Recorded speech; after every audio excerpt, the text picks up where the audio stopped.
decision.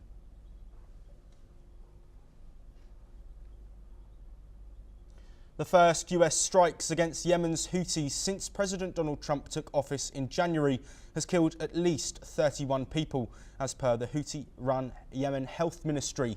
The Houthis have also stated that children were among those killed by the intense barrage of strikes. This comes after President Trump's post on social media vowing to use overwhelming lethal force against the Houthis, citing their threats against Red Sea shipping. Trump also warned Iran that it must immediately cut support to the Houthis. Iran's military spokesman Ismail Baqqei strongly condemned the brutal airstrikes by the US in a statement denouncing them a gross violation of the principles of the UN Charter. Hossein Salami, the head of Iran's Revolutionary Guard, gave a response on the issue, stating that Iran will not wage war, but if anyone threatens, it will give appropriate, decisive and conclusive responses. Meanwhile, according to Moscow, Russian Foreign Minister Sergei Lavrov told his US counterpart Marco Rubio in a phone call on Saturday that all sides should refrain from the use of force in Yemen and enter a political dialogue to prevent further bloodshed. Well, joining us to discuss these latest developments in Yemen and beyond is Professor Rohan Gunaratne, who is a Middle East affairs expert, joining us from Singapore. Professor Gunaratne, thank you very much for joining us today.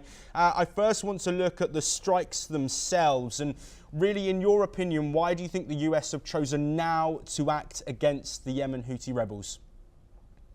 The United States attacked Houthi targets because the Houthis threatened the international community that they will attack the shipping in the Red Sea.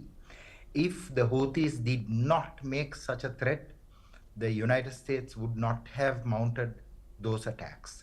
The US operations were against Houthi infrastructure, military infrastructure, and against the Houthi leadership.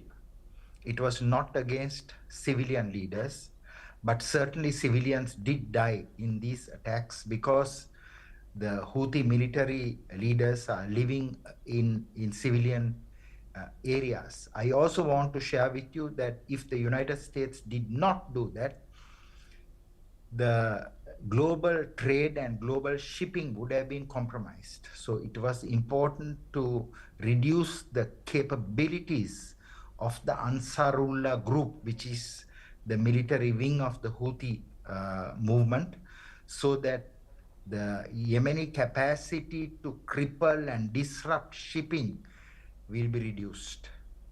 Yes, Professor Gunaratne, we of course have had dialogue between the United States and Iran in recent days over a potential nuclear conversation, but given the fact that these Houthi rebels are backed by Iran, does this risk potentially becoming a wider disagreement or potential conflict between the US and Iran?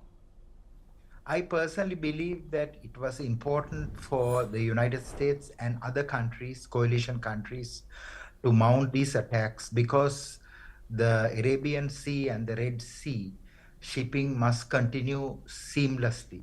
Certainly it will have an impact, as you have said, on US-Iran negotiations, but at the same time, it will demonstrate to Iran that the United States is serious and that it means business, and global shipping, global trade should not be disrupted.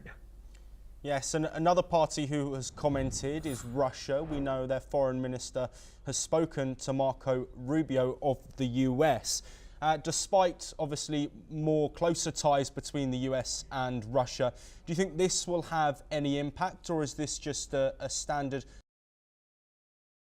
conversation any other time? It is a standard conversation, but at the same time, it clearly shows that Russia will back Iran because Russia provided significant capabilities to Iran.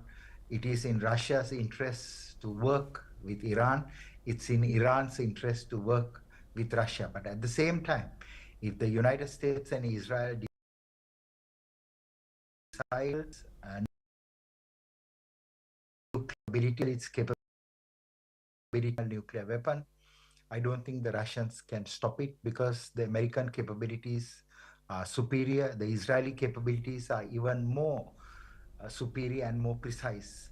It is very likely that the United States, and only the nuclear, also the oil, energy, and other economic infrastructure, in the event these negotiations and dialogue is not going to be fruitful. So Israel and the United States conducted joint air exercises, and they are planning to target Iran in the coming weeks and coming months. Ratner, thank you very much for joining us.